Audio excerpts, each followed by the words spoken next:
Kita akan lihat pernyataan-pernyataan Al-Quran sendiri, di mana Al-Quran mengatakan bahwa Muhammad itu adalah seorang yang berdosa. Nih, jelas Muhammad disuruh memohonkan ampun atas dosanya. Kuat ya Edis ya, jangan kabur ya, jangan kabur ya, kuat. Senyum dong.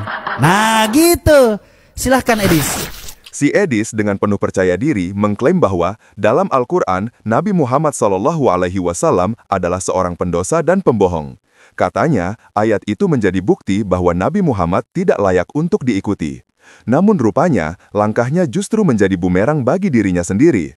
Ketika ayat dari Bibelnya dibacakan sebagai balasan, wajah Edis yang tadinya penuh kesombongan itu langsung berubah seketika. Ayat tersebut seolah menjadi tamparan keras baginya, yang membalikkan keadaan dan meningkap bahwa justru dalam kitabnya sendirilah yang seharusnya tak pantas diikuti. Ya, kita akan lihat nih ya.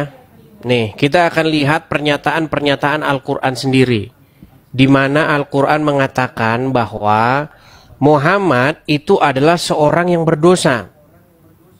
Kita akan tunjukkan ya, misalnya di dalam Quran surat Muhammad sendiri. Ini surat Muhammad.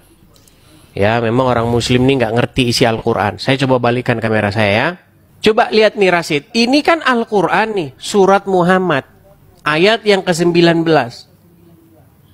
Ketahuilah, maksudnya Muhammad, bahwa tidak ada Tuhan selain Allah. Serta mohonlah ampunan atas dosamu dan dosa orang-orang mukmin laki-laki dan perempuan. Ini jelas nih. Ya. Coba lihat nih di tafsir Wajiz, perhatikan. Maka ketahuilah bahwa tidak ada Tuhan yang patut disembah selain Allah dan mohonlah ampun atas dosamu dan dosa orang-orang mukmin laki-laki dan perempuan. Jelas. Kita lihat tafsir Al-Muqtasar nih.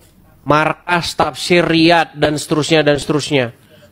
Maka yakinilah wahai Rasul bahwa tidak ada yang berhak disembah selain Allah, maka mohonkanlah ampunan kepada Allah untuk dosamu dan mohonkan ampunan untuk dosa orang-orang mukmin laki-laki dan perempuan. Nih, jelas Muhammad disuruh memohonkan ampun atas dosanya. Nih, mohonkanlah ampunan atas dosamu. Dosa siapa? Dosa Muhammad. Catat ini nanti. Nih, surat Al-A'qaf ayat 9. Kul, katakanlah, aku bukanlah Rasul yang pertama di antara Rasul-Rasul. Dan aku tidak mengetahui apa yang akan diperbuat terhadapku dan juga terhadapmu. Malu saya mengatakannya. Silakan. Yang sederhana-sederhana, jangan usah berat-berat. Dia terdiam. Jawabannya simpel, langsung saya ini. Di dalam Al-Quran Karim yang tadi dikatakan bahwa Rasulullah SAW membuktikan bahwa beliau adalah manusia biasa yang mungkin pernah melakukan hal-hal yang tidak disengaja, baik disengaja.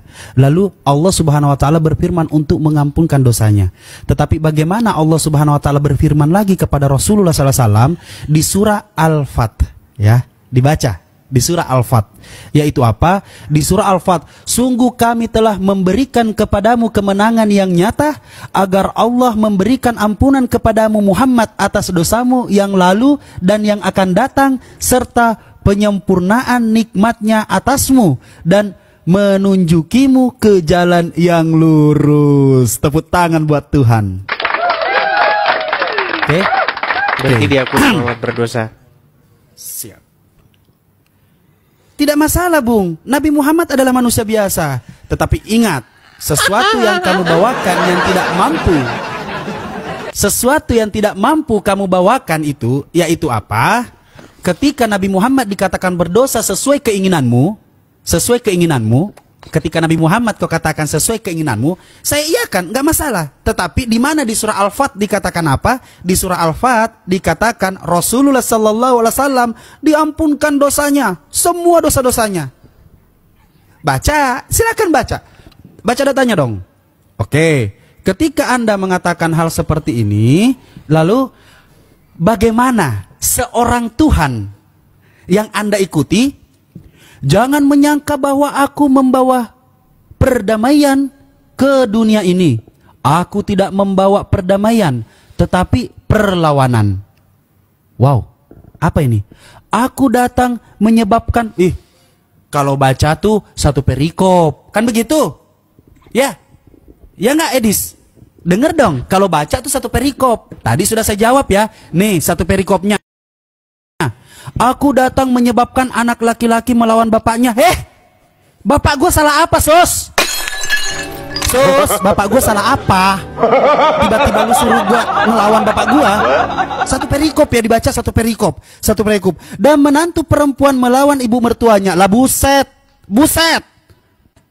Nyatuin menantu aja sama mertua susah. Si tiba-tiba ternyata Yesus datang buat bikin berantakan hidup manusia. Satu perikop dong kalau dibaca. Satu perikop. Kan begitu ya? Satu perikop ya? Saya baca lagi. Ya, yang akan menjadi musuh terbesar adalah anggota keluarga sendiri. Lah buset, ternyata gunanya Yesus datang buat apa? Buat bikin satu keluarga berantakan. Nah, sifat-sifat apa? Kata Roma Irama? Tersimpan sifat tercela. Sifat tercelanya Yesus apa? Nih sifat tercelanya. Lalu Yesus masuk ke bait Allah dan mengusir semua orang yang berjual beli. Yesus jadi Satpol PP pada saat ini.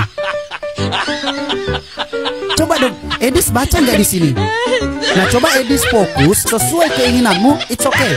Sesuai keinginanmu. Tetapi apakah kita mau melupakan yang namanya sungguh kami telah memberikan kepadamu kemenangan yang nyata, agar Allah memberikan ampunan kepadamu Muhammad atas dosamu yang lalu dan yang akan datang, serta menyempurnakan nikmatnya atasmu dan menunjukimu ke jalan yang lurus. Tepuk tangan buat Tuhan. Tetapi tiba-tiba ada yang kayak begini.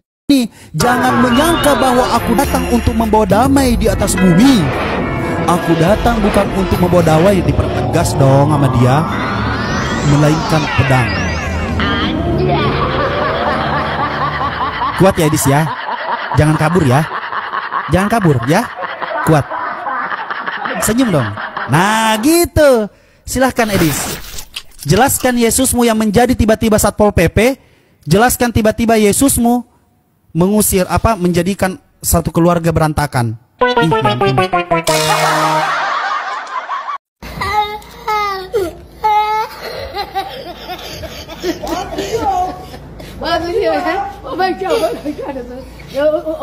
Ya, inilah ayat yang sering dijadikan senjata oleh para pembenci Islam, termasuk oleh si Edis dan orang-orang yang serupa dengannya. Mereka kerap mengutip surah Muhammad ayat 19 untuk menyerang Islam, tanpa memahami konteks dan tafsirnya dengan benar. Edis menganggap bahwa ayat ini menunjukkan Nabi Muhammad SAW memiliki dosa, karena Allah memerintahkannya untuk beristighfar. Padahal, maknanya jauh lebih dalam dari itu. Dalam bahasa Arab dan konteks Al-Quran, istighfar tidak selalu berarti seseorang telah berbuat dosa besar. Istighfar juga bisa bermakna tawadu, kerendahan hati, peningkatan derajat, serta bentuk doa syafaat Nabi untuk umatnya. Para ulama sepakat bahwa para nabi adalah maksum, yakni terpelihara dari dosa besar dan kesalahan dalam menyampaikan risalah. Kalaupun ada yang disebut sebagai dosa kecil dalam Al-Quran, itu hanyalah kekhilafan manusiawi yang segera diampuni oleh Allah, bukan dosa moral seperti yang dilakukan manusia pada umumnya. Karena itu, istighfar Nabi bukanlah pengakuan bersalah, melainkan bentuk ibadah dan kerendahan hati di hadapan Allah. Begitu pula dengan surah Al-Ahqaf ayat 9 yang sering dijadikan bahan serangan. Ayat ini turun bukan karena Nabi tidak tahu apa-apa, tetapi untuk menegaskan bahwa beliau hanyalah manusia yang sepenuhnya tunduk kepada wahyu Allah. Ucapan beliau, "Aku tidak mengetahui apa yang akan terjadi padaku dan padamu," adalah bentuk ketaatan kepada perintah Allah, untuk menunjukkan bahwa hanya Allah lah yang mengetahui segala takdir.